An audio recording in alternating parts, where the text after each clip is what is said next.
स्वराज्याचे सरसंस्थापक छत्रपती शिवरायांना मानाचा मुजरा करतो। भारतीय राज्यघटनेचे शिल्पकार भारतरत्न डॉक्टर बाबासाहेब आंबेडकर यांना मानवंदना अर्पित करतो। आणि आज मीरा भाईंदरच्या महानगरपालिकेच्या निवडणुकीच्या या विराट जाहीर सभेमध्ये मंचावर उपस्थित असलेले ज्यांच्या नेतृत्वामध्ये संपूर्ण महाराष्ट्रामध्ये महानगरपालिकेच्या निवडणुकीला आपण सामोरं जात आहोत ते आपले लोकप्रिय प्रदेशाध्यक्ष रवींद्र चव्हाणजी, आपले ज्येष्ठ नेते गोपाळ शेट्टीजी, या ठिकाणी विशेष रूपाने उपस्थित असलेले भाजपचे खासदार आणि भोजपुरी फिल्मचे सुपरस्टार दिनेशलाल यादव निरुवाजी, पूनमताई महाजन, आपले लोकप्रिय आणि कार्यसम्राट आमदार नरेंद्र मेहताजी, भाई अमरजीत मिश्रा जी, दिलीप जैन जी, डिंपल मेहता जी, ज्योत्स्नाताई हसनाळे, हसमुख गेहलोत जी, निर्मला सावळे, वैशालीताई भोईर, रणवीर वाजपेयी, किशोर शर्मा, रवि व्यास, देवेंद्र शेलेकर, मंचावर उपस्थित सर्व मान्यवर, भारतीय जनता पार्टीचे सर्व उमेदवार आणि या ठिकाणी उपस्थित मोठ्या संख्येनं या सभेला आलेल्या माझ्या सर्व लाडक्या बहिणींनो आणि तितक्याच लाडक्या भावांनो, मला अतिशय आनंद आहे की आज मीरा भाईंदरला पुन्हा एकदा आपल्यामध्ये मी उपस्थित आहे। हे शहर भारतीय जनता पक्षाच्या पाठीशी भक्कमपणे उभं राहणारं शहर आहे। 2017 साली मी असंच महानगरपालिकेच्या निमित्ताने आपल्या पुढे आलो होतो आणि त्यावेळी आपल्याला विनंती केली होती की या महानगरपालिकेमध्ये भारतीय जनता पक्षाची सत्ता आणा। आणि मी अतिशय गर्वाने सांगतो की मीरा भाईंदरकरांनी त्याला प्रतिसाद देत पूर्ण बहुमतात 2/3 मेजॉरिटीने भारतीय जनता पक्षाला निवडून दिलं। आणि आपल्याला माहिती आहे की त्यानंतर आमचे नरेंद्र मेहता आमदार, आपले महापौर आणि मुख्यमंत्री म्हणून मी या मीरा भाईंदर शहराला सातत्याने विकासाच्या मार्गावर नेण्याचं काम केलं। आपल्याला माहिती आहे की मीरा भाईंदरचा सगळ्यात मोठा प्रश्न पिण्याच्या पाण्याचा। त्यावेळी आपण सूर्याची योजना मंजूर केली, त्या योजनेला पैसे दिले, त्याचा पहिला टप्पा पूर्ण केला, 75 MLD पाणी आणलं आणि आता दुसरा टप्पाही आपण पूर्ण करणार आहोत। 516 कोटी रुपये आपण दिलेले आहेत। मी तुम्हाला हा शब्द देण्याकरता आलो आहे, लवकरच या मीरा भाईंदर शहरामध्ये हे काम पूर्ण केल्यानंतर या शहरातल्या प्रत्येक घरामध्ये जेव्हा दर दिवशी तुम्ही नळ उघडाल, स्वच्छ पिण्याचं पाणी प्रत्येकाच्या घरी दर दिवशी या ठिकाणी आणण्याचं काम आम्ही करू। आज त्याकरता ज्या काही अडचणी होत्या त्या आपण दूर केल्या। 133 kVची अडचण होती, ती पण आपण दूर करून जून जुलैपर्यंत त्या संदर्भात पूर्ण काम आपण करतोय। तुम्ही एवढं लक्षात ठेवा, पूर्ण क्षमतेनं सूर्याचं पाणी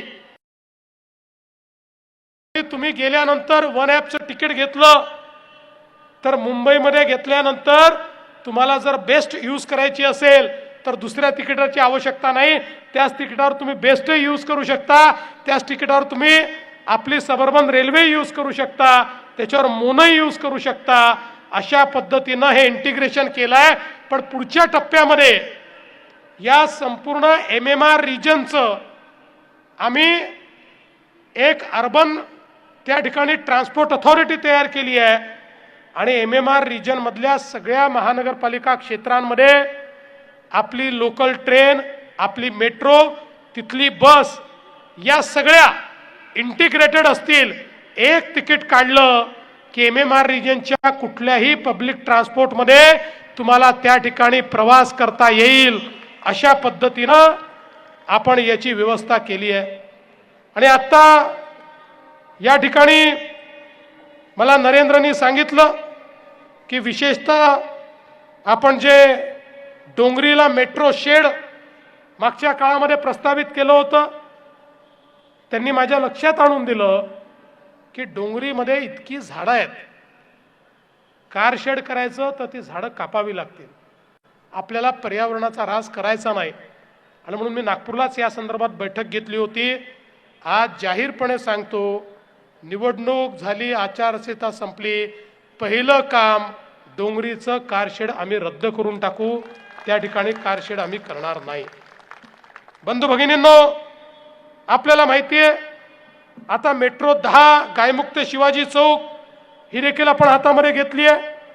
यामुळे ठाण्याची पण आपली कनेक्टिव्हिटी अतिशय चांगल्या पद्धतीने होणार आहे.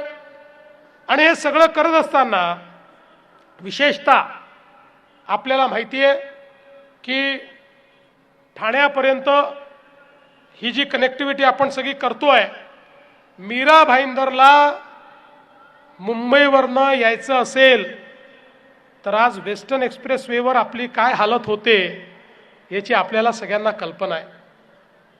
मला अनेक लोक म्हणतात, भाई साहब कुछ करिए, इतना ट्रैफिक है. वेस्टर्न एक्सप्रेसवे ये ऐसा एक्सप्रेसवे है कि मुंबई का 60% ट्रैफिक ये वेस्टर्न एक्सप्रेसवे से जाता है और लोगों को 3-3 घंटे इसमें इंतजार करना पड़ता है. अब हम लोगों ने एक सीमलेस कनेक्टिविटी तैयार की. हमारा कोस्टल रोड नरीमन पॉइंट से तो वर्ली तक बना, वर्ली से बांद्रा तक सी लिंक बनी, बांद्रा से वर्सोवा तक सी लिंक का काम 70% हमने कर दिया. और अब हम लोगों ने वर्सोवा से दहीसर तक और दहीसर से भाईंदर तक हम लोग कोस्टल रोड तैयार कर रहे हैं. इसका काम हमने दे दिया, टेंडर दे दिया, सारी परमिशन ली. इसकी कुछ परमिशन सुप्रीम कोर्ट में जाकर लेनी पड़ती है, वो परमिशन भी अब हमारे पास आ गई है. अब इसमें कोई रुकावट नहीं है. अगले 3 से 4 सालों में इस रोड को हम जब पूरा करेंगे तो भाईंदर वालों, आपको मुंबई में कहीं पर भी अगर जाना है तो समझ लेना 20 मिनट में, 25 मिनट में, 30 मिनट में बड़ी तेजी के साथ आप पहुंच पाओगे. और साथ में अगर इधर भी जाना है, गुजरात साइड भी जाना है, विरार साइड भी जाना है, तो आपको पता है अब उत्तन से एक कोस्टल रोड ये सीधा विरार तक हम तैयार कर रहे हैं, जिसके कारण एक और कनेक्टिविटी आपको मिलेगी. और बड़े पैमाने पर नॉर्थ साउथ कनेक्टिविटी जो है उसको सुधारने का काम ये हम लोग यहां पर मिलकर करने वाले हैं. आपने देखा इस मीरा भाईंदर में, इससे पहले जब मैं मुख्यमंत्री बना था उससे पहले ये हालत थी कि हमारा MMRDA ये MMR के क्षेत्रों की महानगर पालिकाओं को पैसा ही नहीं देता था, वह काम ही नहीं होता था. वो मुंबई में ही काम करते थे और थोड़ा सा काम करते थे. मैंने MMRDA को कहा, अरे भाई आपको हमने तैयार किया है, इस मुंबई के बाहर का जो क्षेत्र है, MMR का रीजन है, वहां की महानगर पालिकाओं में हमको जो विकास करना है उसके लिए आपको तैयार किया है. और पहली बार मैंने हजारों करोड़ रुपए ये MMRDA से इन सब महानगर पालिकाओं को देना शुरू किया. आप देख सकते हैं उस समय हमारे यहाँ पर ब्रिजेस बने, हमारे यहाँ पर रास्ते बने, हमारे यहाँ पर अलग अलग कामों के लिए। मतलब आपको तो याद होगा कि मैं यहां आता था और हर भाषण में नरेंद्र मेहता 5-7 मांगे रखते थे और मेरे भाषण में उस मांग को मैं मंजूर करता था और 15 दिनों में उसका ऑर्डर मैं निकालता था। इसलिए एमएमआरडीए के माध्यम से हम लोग यहां काम कर रहे हैं और आने वाले दिनों में अभी तो हमने पिछले समय जो अपना ये मेट्रो बनी है उसके नीचे का जो रास्ता है उस पूरे रास्ते को चौड़ा करके, यानी जितना उसकी ब्रेड्थ है उतना और जितनी लेंथ है उतना कंप्लीट सीमेंट कंक्रीट का रोड बनाने का हमने फैसला कर लिया, उसको पैसा दे दिया है। लेकिन आने वाले समय में मीरा भाईंदर के सारे प्रमुख डीपी के रास्ते ये सीमेंट कंक्रीट के हम बनाएंगे ताकि यहां पर कोई गड्ढा न पड़े, कोई इसका मेंटेनेंस करने की आवश्यकता यहां पर न रहे। इस प्रकार का काम हम सब लोगों ने किया है। मैं तो इतना ही कहना चाहता हूं, मीरा भाईंदर शहर एक ऐसा शहर है जिसका भाजपा पे प्यार है, बीजेपी पर इस शहर का बहुत प्यार है। और मैं सच आपको कहता हूं, मेरा भी बहुत प्यार इस मीरा भाईंदर शहर पर है, क्योंकि इस शहर ने मुझे बहुत प्यार दिया है। मैं जब भी आता हूं, जिस प्रकार से यहां स्वागत होता है, जिस प्रकार से प्यार से लोग मिलते हैं, जिस प्रकार से यहां पर एक परिवार जैसा वातावरण मुझे देखने को मिलता है। और हम तो जानते हैं हमारा मीरा भाईंदर कैसा है। यहां पर सब प्रकार के लोग रहते हैं। यहां पर हमारे उत्तर भारतीय लोग भी हैं, यहां पर हमारे मराठी लोग भी हैं, आगरी लोग भी हैं, यहां पर हमारे गुजराती लोग हैं, हमारे जैन लोग हैं, हमारे मारवाड़ी लोग हैं, राजस्थान से आए हुए लोग हैं। सब प्रकार के लोग यहां रहते हैं और एक बहुत ही कॉस्मोपॉलिटन इस प्रकार का इस शहर का नेचर है।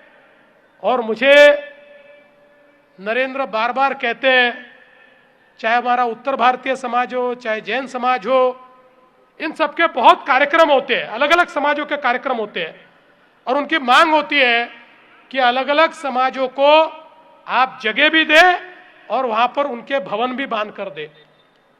तो मैं आज आपको ये वादा करने के लिए आया हूं, जगह आप ढूंढिए, जो जगह आप ढूंढेंगे सरकार की ओर से वो जगह मुफ्त में हम लोग उन भवनों के लिए देंगे और आवश्यकता होगी तो उसके लिए भवन बांधने का निधि भी सरकार की ओर से देंगे, ताकि यहां पर ये जो अलग अलग प्रकार की संस्कृति, अलग अलग प्रकार का कल्चर है, ये साथ में मिलकर रहे।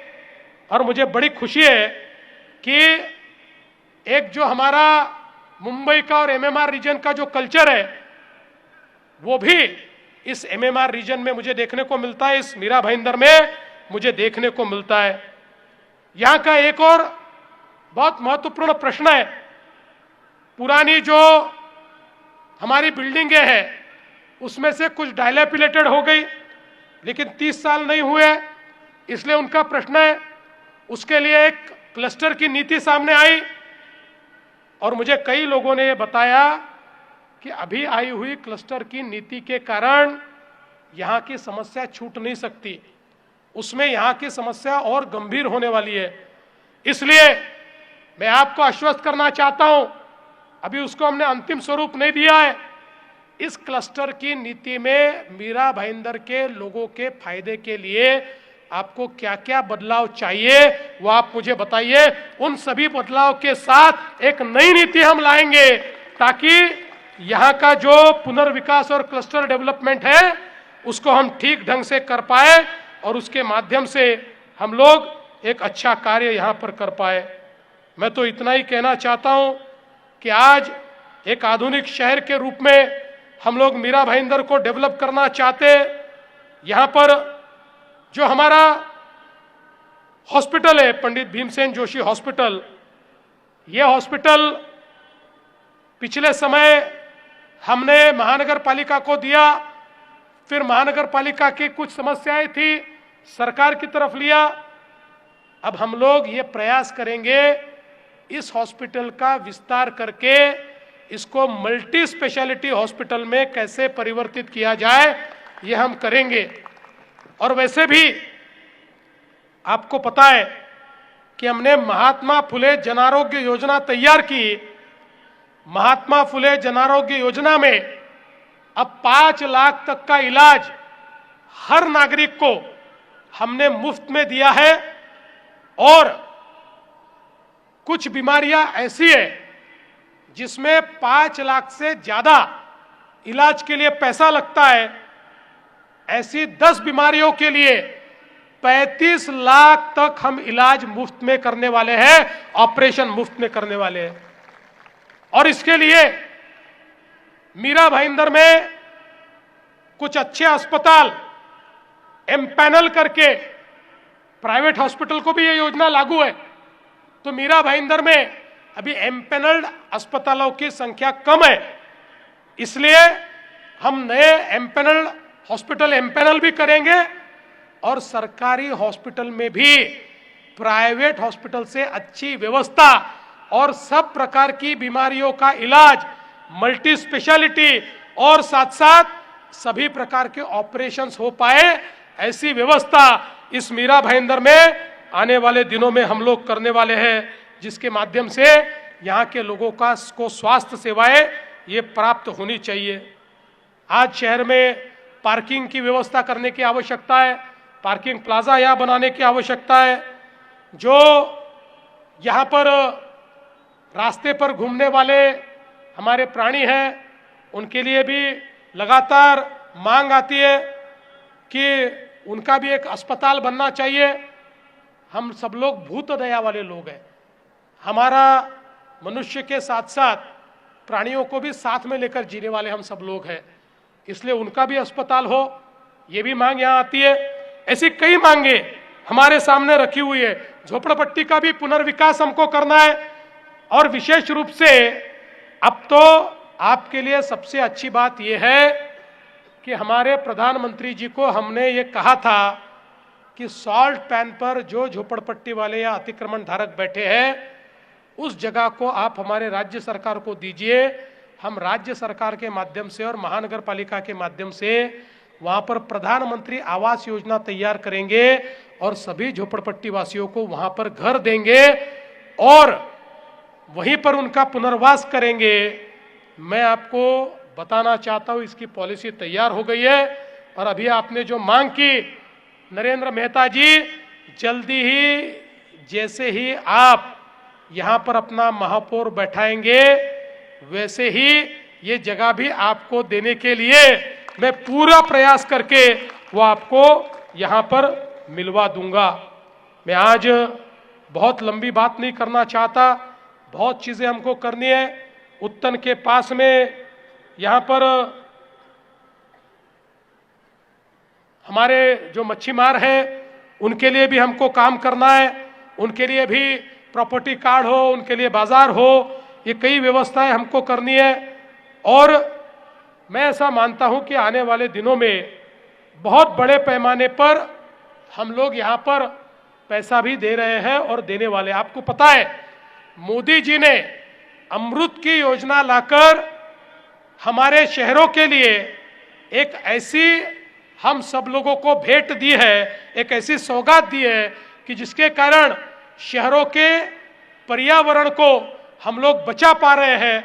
आज अमृत के माध्यम से, चाहे वो अंडरग्राउंड सीवेज सिस्टम हो, पीने के पानी की योजना हो, यहाँ पर जो हमारे कचरे का व्यवस्थापन है, ऐसी सारी चीजों के लिए बहुत बड़े पैमाने पर अब पैसा मिलता है। और हमारे इस मीरा भाईंदर के लिए भी 491 करोड़ रुपए ये अंडरग्राउंड सीवेज सिस्टम के लिए मिले हैं। स्टॉर्म वाटर के लिए 92 करोड़ रुपए मिले। यहाँ पर जो कचरा है उसके व्यवस्थापन के लिए भी बहुत बड़े पैमाने पर पैसा मिला है। अब मैं ये सारे काम आपको बताता रहूंगा तो समय थोड़ा कम, मुझे आगे में भी 2 और सभाएं करनी है तो समय मेरे पास कम है। मैं तो आपको इतना ही बताने के लिए आया हूं, आज इस मीरा भाईंदर में ये महानगर पालिका को जो आप चुनकर दोगे, इन भारतीय जनता पार्टी के नगर सेवकों को आप चुनकर दोगे, उनकी गारंटी लेने के लिए मैं यहां पर आया हूं, गारंटी लेने के लिए। ये चुनाव ये नरेंद्र मेहता का चुनाव नहीं है, ये चुनाव इन पार्षदों का चुनाव नहीं है, कारपोरेटर का चुनाव नहीं है, ये चुनाव मीरा भाईंदर के भविष्य का चुनाव है। और मीरा भाईंदर का भविष्य कौन सुरक्षित रख सकता है, इसका ये चुनाव है। हम हमारे प्रधानमंत्री जी के नेतृत्व में एक परिवर्तन कर रहे हैं। हम शहरी लोगों का जीवन, इसमें ईज ऑफ लिविंग लाना चाहते हैं। और अगर ये ईज ऑफ लिविंग लाना है तो इस महानगर पालिका को पूर्ण बहुमत के साथ भारतीय जनता पार्टी को आपको चुनकर देना पड़ेगा। देखिए, हमारा ट्रैक रिकॉर्ड ऐसा है कि हम जो कहते हैं वो करते हैं, हमने करके दिखाया है।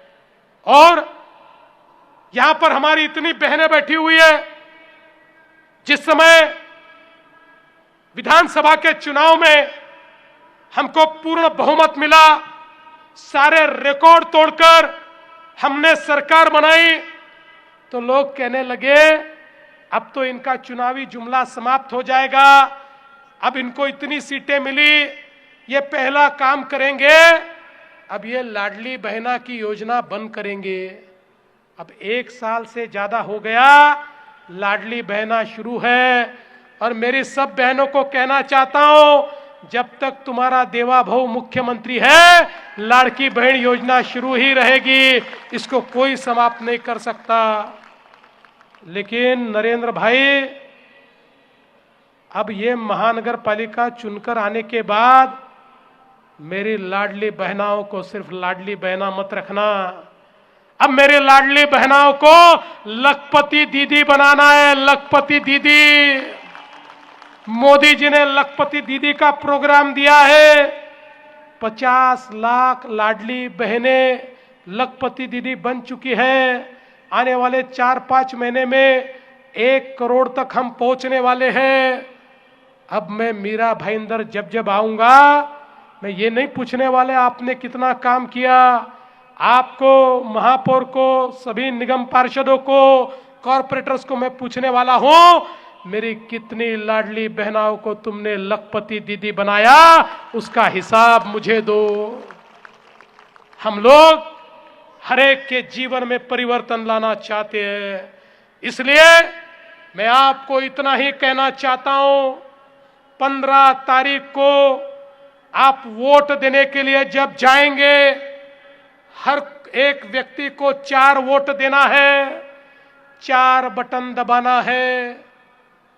याद रखिए, कोई कंफ्यूजन की जरूरत नहीं है, आदमी औरत देखना ही नहीं है। देखना क्या है?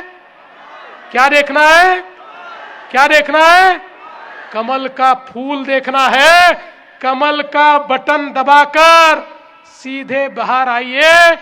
15 तारीख को कमल की चिंता आप कीजिए, 16 तारीख से 5 साल तक आपकी चिंता ये देवा भाऊ करेगा, ये बताने के लिए मैं आया हूं।